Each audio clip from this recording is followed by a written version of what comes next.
ناظرین، میں اس وقت دنیا انویسٹیگیشن سیل کی ٹیم کے ساتھ موجود ہوں، معروف سینئر قانون دان سپریم کورٹ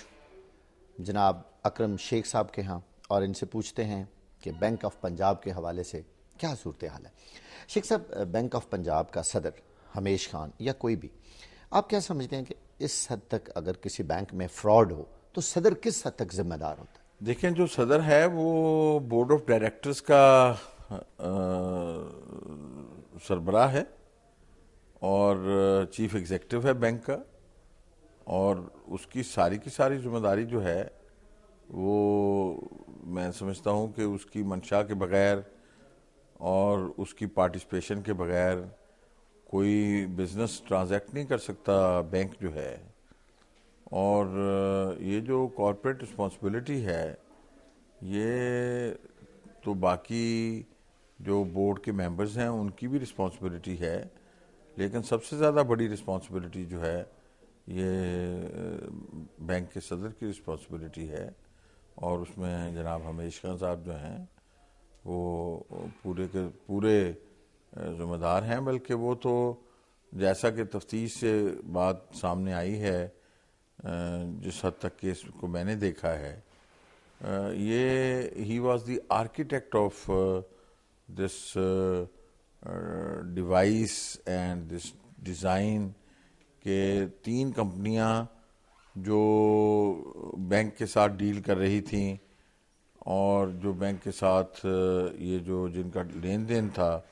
ان 3 کمپنیوں کی جگہ جب ان کی لمٹ ایکسیڈ ہوئی تو ان کو زیادہ پیسے لینڈ کرنے کے لیے انہوں نے 25 کمپنیاں جو تھیں جن کا کوئی وجود نہیں تھا، کاغذی طور پہ بنائی گئی کمپنیاں تھیں، جن میں اس کمپنی کے شیخ افضل صاحب کے ملازم، ان کے ڈرائیور، ان کے خانسامے،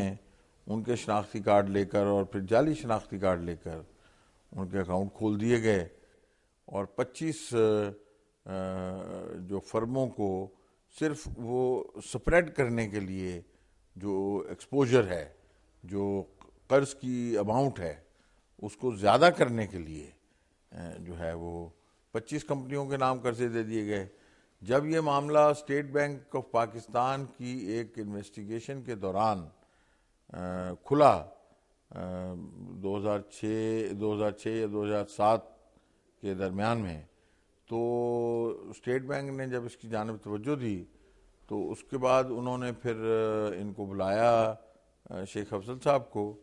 اور انہوں نے وہ 25 کے 25 جو اکاؤنٹ جعلی کارڈز پہ، فیک اور بوگس شناختوں پہ اور بغیر کسی ایکچول بزنس ہونے کے جو کھولے گئے تھے، ان 3 کمپنیوں نے وہ خود اڈاپٹ کر لیے، ان کی ذمہ داری قبول کر لی،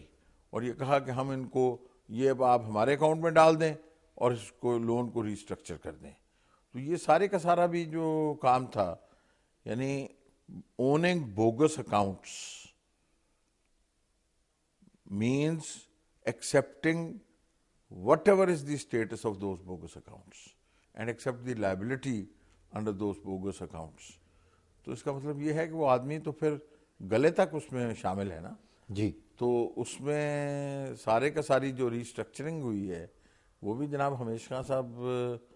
نے فرمائی ہے۔ تو اس لیے ان کو جو بطور صدر بینک کے، ان کی جو ہے وہ کافی اس میں انوالومنٹ بھی ہے، اور امپلیکیشن جو ہے وہ پوری طرح امپلیکیٹڈ ہے اس میں۔ جو جعلی اکاؤنٹ کھولے ہیں، اس جعلی اکاؤنٹ کھولنے پہ میں آپ کو یہ نام، اب آپ نے جب اتنا سوال تفصیل سے کر ہی لیا تو میں بتاتا ہوں کہ اس جعلی اکاؤنٹ کھولنے کے رسپانسبل 7 بینک آفیسرز تھے، 3 چیف مینیجرز تھے، 1 جی ایم شعیب قریشی تھے، جن کے خلاف انہوں نے انکوائری کی، ان کو نوکری سے ڈسمس کیا، کیونکہ چیئرمین کو الٹیمیٹلی جب آ کے پتہ لگتا ہے کہ ان مختلف کریڈٹ کمیٹیز نے جو کریڈٹ دیا ہے وہ اس وقت نہیں رپورٹ بھیجتے، وہ رپورٹیں جا کے اینولی جب اکاؤنٹ چیکنگ ہوتی ہے تو اسے پتہ لگتا ہے، کیونکہ ہر برانچ کا، ہر ریجن کا اپنا ایک بجٹ ہوتا ہے کہ ہم نے اتنا پیسہ دینا ہے، اتنا پیسہ لینا ہے، ان کو صرف یہ لمٹ دے دی جاتی ہے کہ آپ اتنا پیسہ دے دیجیے۔ اگر 24 اکاؤنٹس وہ اصلی ہوتے تو اس پہ کبھی کوئی ہمیش خان کو پتہ ہی نہ لگتا۔ پیسے جو نکلے ہیں یہ سب اکاؤنٹوں میں سے آ کے پیسے نکل گئے ہیں۔